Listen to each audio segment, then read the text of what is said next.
સુરતના મોટા વરાછા ખાતે SRK નોલેજ ફાઉન્ડેશન અને શ્રી રામકૃષ્ણ વેલફેર ટ્રસ્ટના સંયુક્ત ઉપક્રમે 12મો ભવ્ય સમૂહ લગ્નોત્સવ પ્યોર વિવાહ 2026 અત્યંત દબદબાભેર સંપન્ન થયો હતો.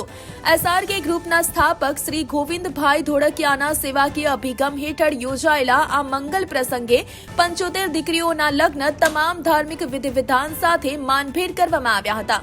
આ સમારોહમાં કેન્દ્રીય મંત્રી CR પાટીલ, કાયદા મંત્રી અર્જુન રામ મેઘવાલ અને નાયબ મુખ્યમંત્રી હર્ષ સંઘવી સહિત અનેક મહાનુભાવોએ ઉપસ્થિત રહી નવદંપતીઓને આશીર્વાદ પાઠવ્યા હતા.